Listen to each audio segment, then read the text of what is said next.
Anyway, without further ado, I'd like to bring our good friend Andy Berks on. Hi, Andy. How are you?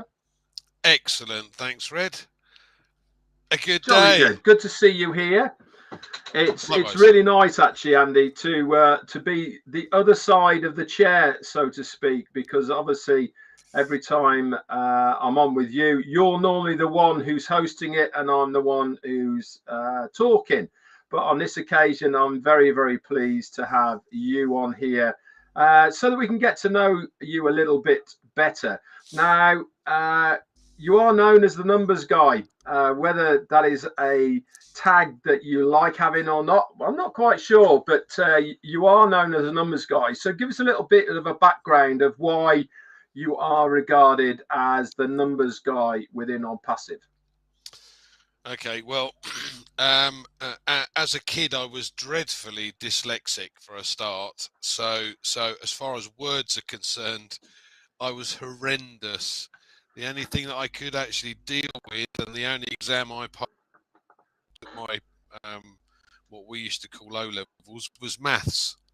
The only one I got. So I very quickly got into, well, initially insurance and then into financial services and remained there for most of my career. But numbers seem to be easier for me to understand than words were. So, Yeah, I get that. okay, yeah. So that's why I ended up in financial services. But and numbers are just easier for me than words are. I can picture things more than picture things in words. So And obviously, being a numbers guy is certainly stood you in good stead, not only for your career but also for Onpassive. And you've used that ability really, really well in Onpassive. Obviously, in those early days as a early bird founder, you certainly cottoned on very quickly to the mathematical part of what Onpassive is all about and what it's all going to be doing uh, in the future. And that's been an enormous help, I certainly feel, to so many founders, affiliates now that are out there. Can you tell us a little bit then, Andy, of why you like that side of Onpassive? I mean, obviously, we do know, and I know you're going to say it again, what attracted you to Onpassive. We'll get into that in a minute, but certainly on the numbers side of things, why do we know you as the numbers guy within okay. Onpassive?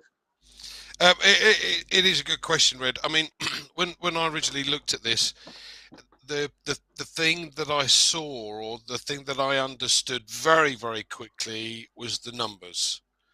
And I've got pound signs going up and down in my eyes, like most people did when ching ching, and I'm going to pay out. Brilliant. I understood that like that. Fantastic. And if you've got 6.3 billion or six odd billion people that use the internet, and we've got a potential market of 6 billion odd people, you're not going to fail to get 20,000, 50,000, 100,000. How many clients do you want? But if I were to get 100,000 and get $1 for every one of those each and every month, there's $100,000 a month. That's a lot of money.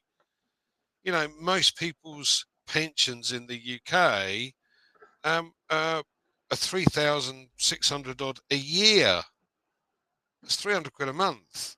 You can't. Yeah, You can't. I've always absolutely loved your analogy of pensions, of what people work 40 odd years to get a pension of some sort, and what the average of that is.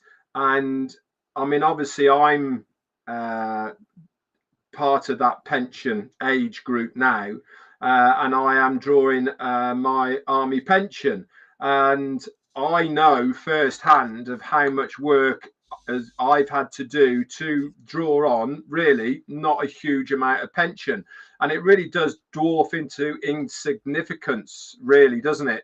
Oh, In absolutely. comparison of what the ability of what Onpassive is going to do for so many. And this is, But I love your analogy. yeah, well, it wasn't just that. I mean, as I said, the average pension, if you include the old age pension and your private pension, which is pittance, the average is 800 odd a month, which is about $1,000 a month. Which, to be honest, what can you do with $1,000 a month? Not an awful lot. By the time you A take it lot. into account, well, exactly. So, I looked at that bit and I thought, and the numbers are going round and round and round. I'm not thinking, wow, hold on a second, this is exciting. But what I found more exciting was the fact that then they're going to do the bits that I don't understand how to do and help me to get there. I'm like, hold on a minute. So what you're telling me is I have to be good at this little bit, which is the bit I understand, and you guys are going to do that bit for me, which I have no clue as to how to do, and you're going to make me successful. This is a no-brainer. Why didn't this come along 40 years ago? We've all been Well, in. we Sorry, go on. no, you go, keep going, mate. Keep going. Well, It's your show. yeah, we've all been in other things, hoping that was the golden ticket, if you like. Um, I joined a multi-level marketing organisation. God, must have been 96, something like that, and I understood the system of, okay, what I'm supposed to do is to build a team, but actually all I was looking for was a monthly salary sufficient to pay my phone bill, my gas bill, and my electric bill. Because everything else that was coming in, then I know I've got everything else covered. So what I did was I took a week off work and literally walked door to door in all the shops and what have you, and offered them this Wow. product. Um, so I took on, I don't know, 100, 130 odd clients that week. And that then gave me an income of about 600 or 700 quid a month for nearly 10 years. So that week was worth my took off, and I then and because I often thought about doing it again. But the way to actually make the money with that particular system was to have to recruit, and I had no clue as to how to do that. Some people say, "Oh, you carry 5 pebbles in your pocket, and you switch one over every time you talk to somebody." I'm like, hold on a minute, I'm sorry, I'm not into cold calling. It's not my forte. So anyway, but taking on the clients gave me enough to fulfill those bits, but I wasn't good at the other bit. And that's why I said when Onpassive came along, you go, hold on a second, I'm good at that bit, and they're going to do that bit for me. Oh, here, happy days.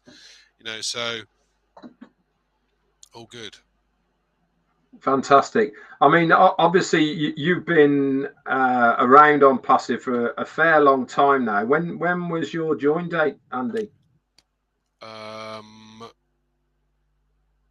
Well, the first one of the positions I've got dates back to December 2018, but I think my personal one was January 20. Right. Okay. So you are one of the earlier people within Onpassive, and it's been a journey. I mean, I don't think anybody would disagree that the journey of Onpassive has certainly been a interesting one, to say the least. And especially at the moment with the pause that we are under and all of the news that we are getting at the moment. Now, we obviously are still very active as far as what we are doing with Onpassive. Can you just tell me a little bit of what gets you up in the morning to keep going and be excited about Onpassive? This is a really good question, Red, because there are several aspects to it. The first aspect, and for me, probably the most important one, was and is our CEO. I have worked with and have a sizable number of clients as CEOs, presidents, vice presidents, managing directors, COOs, CFOs. I in financial services, we would aim at the top guys, partners in accountants firms. All of these guys are very good at their job, and they're very focused on their job or their company, not necessarily about the employees, about the staff. They're not as important to them or to these people as their company was.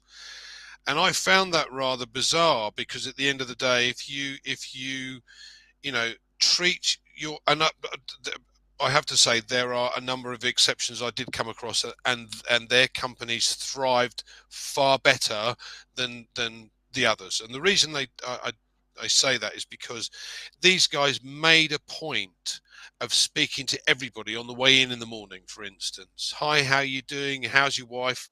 You know, did you get the little dog for your daughter? What have you named him? All of this is just a Yeah. friendly approach. Okay, so when you've got somebody that takes an interest in people, their companies go big. When you've got someone who's insular and says, we have to do this, we have to do that, why haven't you done this, why haven't you done that, you need to do this, it doesn't work. People are very fickle. It doesn't work. But what truly amazed me because again, when we started, to be fair, I don't think it was 2020. I think it was 2019. But anyway, Yeah, I think you're a 19. Yeah. yeah, the only thing I remember is listening to a couple of you could call them podcasts if you like, Audio recordings. videos. Yeah, Yeah. audio videos that Ash had done. For me, that was enough. Not only am I hearing that this guy has a different approach to the business itself, insofar as he's here to help us, and since then this is just cemented all of that together and together and together. So that's, for me, that's one of the most important aspects, and why I'm 100% behind this, without a shadow of a doubt. That is the main reason. But also, um, I don't like the and I'm not going to swear, but I would if I could, if you know what I mean. Um, there there are a number of sizable companies out there that think they're the bee's knees and they have a total monopoly over everything. And by the way, if you don't toe the line, we get rid of you. We've got 3 billion customers. Why do we need you? Off you go. Um, and the attitude and the sheer brazen system that they have in place, knowing full well you can do bugger all about it, just makes me sick. So when you've got a company that wants to change that, I'm behind the company. We know, for instance, that the American government have suppressed over 6,000 patents since 2010. So there are a couple of inventors now that are putting their stuff on blockchain. They're not going to the government to ask for a patent. They're simply putting it on blockchain. Well, that's brilliant, because now that's common domain and they can't do anything about it.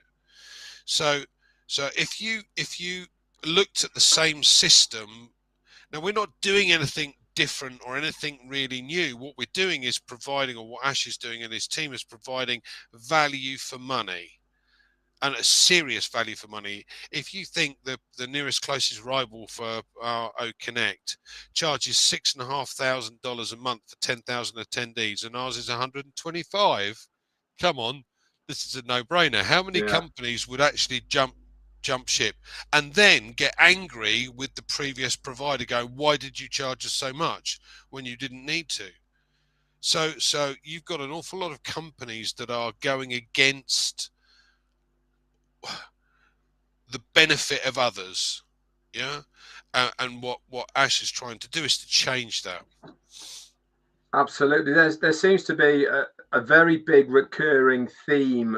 I mean, I've been doing in the chair now. This is our second week we're doing it, but there's certainly a recurring theme as far as why are people in Onpassive? Why are they staying in Onpassive? Why are we well behind our CEO? And that is exactly what you've been saying so far today. Number one, they believe in what our CEO is trying to do. They believe in that person, whether they have listened to the two audio videos right from the beginning, or they've seen him on countless webinars, or wherever it may be. People truly believe this man, and quite rightly so. Uh, he exudes confidence. He exudes the right format of what he's trying to do. And if you couple that with being the correction to the corruption of what is out there at the moment, I mean, most of us have been through the mill as far as online business is concerned. Along comes this man. Not only is he talking the talk, he's also walking the walk, with the promise of making us, the average guy, have the ability to earn good, honest, clean money online with a system that is completely changing how business is done on the internet. So why wouldn't we follow him? Now, we certainly know at the moment that he is getting a lot of negative comments, negative reactions from all areas, internally, externally, within the membership, all over the place. And it's certainly had, in my opinion, a big backfiring effect of what these people thought would happen to the business. They thought that by leaning on the company, you said about these big conglomerates that are out there now, when they see new things coming along that they're not happy with, that they feel threatened by it, they do one of two things. They either buy them out, make them internal, or they shut them down. And when you've got someone like Ash Mufareh who kicks back to say, no, no, no, no, no, we're not going away, we are here, then it infuriates them and they start sticking their heels in. But one thing they didn't expect, they expected, by putting the pressure on Passive, by trying to derail us, they thought that we would almost mutiny against the company because things have taken too long or whatever the reason may be. But it's had it completely the opposite effect. It's actually brought us closer together as a community, as a membership of this business. And that is unique. And I really do believe that that is our strength. It's our power, that we have such a strong bond with the people in Onpassive, because we've been here for a while now, that's not going to go away. And in fact, it's going to make our resolve even stronger, I believe, because we know what the company is trying to achieve. Other businesses, other people, they don't understand, do they, what this company is trying to achieve? We do. This is why we back our CEO. And it was very interesting that you've said pretty much the same as what so many other people have said who have been in on the chair. And I absolutely love it. I agree 100% with you, Andy, that there is something about Ash Mufareh that really does resonate with so many people. I can't quite put my finger on what it is, but you know, when you see people and when they talk, you know they're telling the truth. Well, he's one of those guys, and that is, in the online world, it really is something that you don't come across every day. So, Andy, I think the other thing, Red, is the other thing is that when you meet someone for the first time, human everybody has an instant feeling, good or bad, right? This instant impression. Now, I, I'm very conscious of that, so I try very, very hard not to prejudge. You meet somebody, yeah, and you make an assumption based on what you've heard, what you've seen, and you get to know them, and that impression either changes or stays as exactly as it is. And quite a lot of us are quite intuitive with that. And I've not met Ash as yet. I look forward to doing that, but I've not met Ash as yet. But I don't need to. I know exactly the type of person he is. I know beyond any shadow of a doubt, and I would follow him to the ends of the earth, no problem, no worries at all. Now there are lots of people in that we meet in our lives that you go, not quite happy with that one. Yeah, I've met a few. yeah, I know, but Ash is not one of those. Yeah. No, absolutely isn't at all. Well, we're going to wrap this up now, Andy. It's been an absolute pleasure having you on, and I'm really glad because we've got to know you a little bit more. We see you regularly on the webinars that you do. In fact, you've got one coming up in about half an hour, Blueprint Digital with Collins as well. You know, you are, and you're on. and absolutely. And you are an amazing spokesperson for this business. I am proud, privileged to have worked alongside you, not only online, but also in the events that we've had. He is the real deal, Andy Berks is. And he will say to me that I'm a lot taller in real life. Well, he is as well, actually.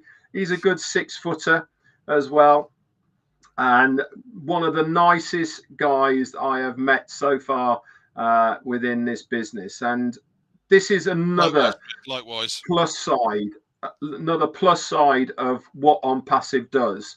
It makes friendships with real people, and that's what we all are. We are real people. We are not pseudonyms of what you should be or shouldn't be. This is taught to us on so many levels in Onpassive, and that one thing is be yourself. I am, Andy will vouch for that. I know Andy is, because I can vouch for that as well. And what you see really is what you get. And this is the beauty about this business. It is designed, it is built for the every average guy, woman who is out there who wants to make something of their life by using a good, decent, honest business. Anyway, last words to you, Andy. Thanks, Fred. You're quite right. At the end of the day, we've been lucky enough to get together twice with Worcester and with Manchester with the two events that we've had in the UK, and really it has become a family scenario because there are so many of us that you know that got together. You meet and you realise the face behind the person is exactly as you believed it would be. And yes, you're taller than me, but but on both occasions it was absolutely fantastic. We had a lot of fun. We got to know a lot of people. Got to meet a lot of like-minded people, and that's the key here: like-minded people. Yeah. So I hope we get to do it again. I really do. But thanks for having us on. And as I said, the feelings, mate, are mutual. It's been a blast. Yeah, it really has. Anyway, guys, that's it from me and Andy Berks.